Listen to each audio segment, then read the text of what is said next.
शाम 4 बजे सारे मैदान में पहुंच गए, जो कि घर से करीब 10 मिनट ही दूर था। मैंने प्रकाश को इशारे से बुलाया तो उसने पिताजी, ताऊजी और गोपाल भैया को आगे की लाइन में बिठा दिया।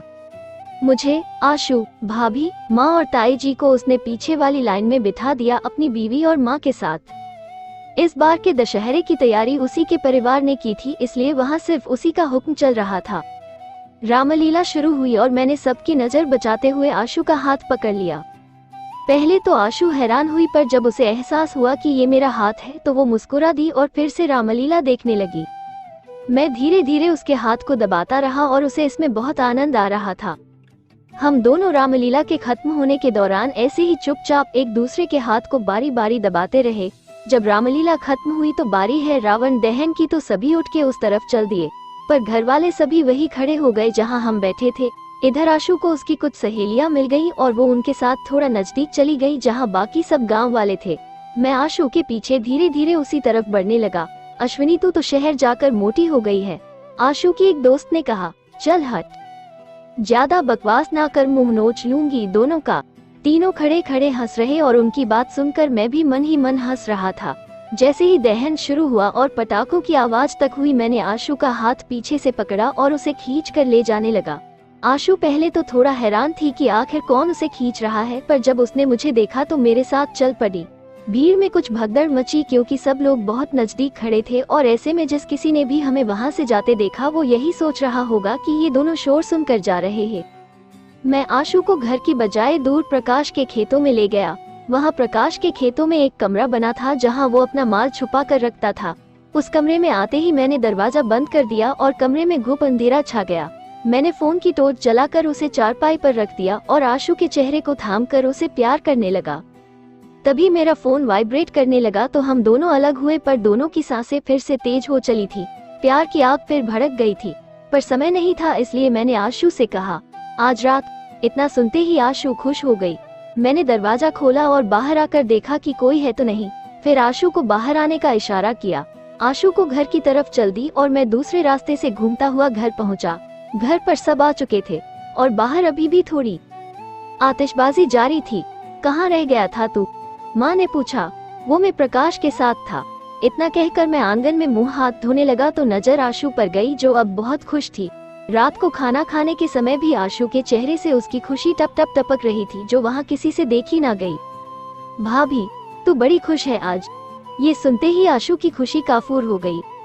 मैं इतने दिनों बाद अपनी सहेलियों के साथ समय बिताया है, खुश तो होना ही है।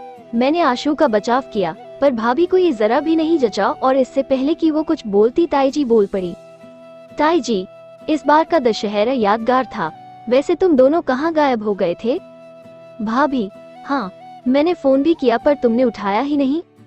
ताई जी ने मुझसे और आशु से पूछा। अब बेचारी आशु सोच में पड़ गई कि बोले तो बोले क्या। ऊपर से भाभी के कॉल वाली बात से तो आशु सुलगने लगी थी, इसलिए मुझे ही बचाव करना पड़ा। आशु तो अपनी सहेलियों के साथ आगे चली गई थी और मैं प्रकाश के साथ था। भाभी का फोन आया था पर शोर शराबे में सुनाई ही नहीं दिया। ताई जी, अच्छा, वैसे बिटवा तूने आज बड़े सालों बाद रामलीला दिखाई। अब ताई जी क्या जाने कि मेरा असली प्लान क्या था, इसलिए मैं बस मुस्कुरा दिया। खाना खाने के बाद मैं छत पर टहल रहा था, तभी आशु ऊपर आई और मुझसे कुछ दूरी पर खड़ी हो गई। आज रात का वादा याद है ना? आशु ने मुझे मेरा किया वादा याद दिलाया। मन तो कर रहा था कि थोड़ा और मजाक करूं ये कह के कि कौन सा वादा, पर जानता था कि ये सुनकर आशु बिदक जाएगी। मैंने बस हाँ में सर हिलाया और फिर आशु मुस्कुराती हुई नीचे चली गई। अभी सब लोग आंगन में ही बैठे थे कि पिताजी ने मुझे नीचे से आवाज देकर बुलाया। मैं नीचे आया तो कुछ जरूरी बातें हुई जमीन को लेकर और फिर मुझसे पूछा गया कि मैं वापस कब जा रहा हूँ। कल सुबह। मैंने बस इतना कहा और फिर सब अपने अपने कमरों में जाने को चल दिए। मैं भी अपने कमरे में आ गया और कुछ देर बाद आशु भी ऊपर आ गई। वो मेरे दरवाजे की चौखट पर हाथ रख खड़ी हो गई। 12 बजे मैं आपका इंतजार करूंगी। मैंने बस मुस्कुरा कर हाँ कहा और वो अपने कमरे में चली गई और मुझे उसके दरवाजा बंद करने की आवाज आई। रात 12 बजे तक मैं जागा रहा और फोन में कुछ मैसेज देखने लगा। ठीक 12 बजे मैं उठा और आशु के कमरे का दरवाजा धीरे से खुला। आशु पलंग पर बैठी थी। आशु मुस्कुराती हुई मेरा ही इंतजार कर रही थी।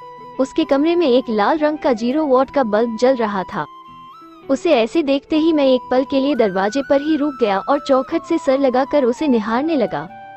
मैं धीरे से उसके नजदीक पहुंचा पर नजरें उस पर से हट ही नहीं रही थी। आशु ने अपना दायां हाथ बढ़ाकर मुझे अपने पास बुलाना चाहा। मैंने उसका हाथ थाम लिया और फिर उसके पास पलंग पर बैठ गया। मैंने आशु के चेहरे को थामा और उसे प्यार करने ही जा रहा था कि नीचे से मुझे बड़ी जोर की खांसने की आवाज आई। ये आवाज ताऊ जी की थी, जिसे सुनते ही हम दोनों के तोते उड़ गए। मैं छिटक कर आशु के पलंग से खड़ा हुआ और आशु भी बहुत घबरा गई थी और मेरी तरफ डर के मारे देख रही थी। मैंने उसे उंगली से छुपा रहने का इशारा किया और धीरे से दरवाजे की तरफ बढ़ा। बाहर झांका तो वहाँ कोई नहीं था। मैंने चैन की सांस ली। फिर थोड़ी हिम्मत दिखाते हुए मैंने नीचे आंगन में झांका तो पाया कि ताऊ जी बाथरूम में घुस रहे थे। मैं वापस आशु के कमरे में आया और उसे बताया कि ताऊ जी बाथरूम में घुसे हैं। अब ये तो साफ था कि अब कुछ नहीं हो सकता, इसलिए मैं दबे पांव अपने कमरे में आ गया और लेट गया। रात के 1 बजे थे और मुझे झपकी लगी थी कि आशु मेरे कमरे में आई और तो मैंने तुरंत आंख खोली और जब नजरें आशु पर पड़ी तो मैं निश्चिंत हो गया और उसे प्यार लगा। दरअसल मैं दरवाजा बंद करना भूल गया था, इसलिए आशु चुपचाप अंदर आ गई थी। इधर प्यार की आग दोनों में भड़क चुकी थी, पर कुछ भी करना खतरे से खाली नहीं था। मैंने आशु को रोका और उठ बैठा। जान, मेरा भी बहुत मन है प्यार करने का, पर यहाँ घर पर कुछ भी करना ठीक नहीं है। कल कॉलेज की छुट्टी कर ले और फिर वो पूरा दिन हम दोनों एक साथ होंगे। ये सुनकर आशु का मुंह फीका पड़ गया और वो मुड़कर जाने लगी। अब मुझसे उसका ये उदास चेहरा देखा नहीं गया। मैं पलंग से उतरा और आशु का हाथ पकड़कर खींचकर उसे छत पर ले गया। छत की पैरापेट वाल थोड़ी ऊंची थी, करीब 4 फुट की होगी। मैं वहां नीचे बैठ गया और आशु को भी अपने पास बिठा लिया। हम दोनों कुछ इस तरह बैठे थे कि अगर कोई ऊपर चढ़ कर आता तो हमें साफ दिखाई दे जाता, पर वो हमें नहीं देख पाता। उससे हमें इतना समय तो मिल जाता कि हम एक दूसरे से अलग होकर बैठ जाए।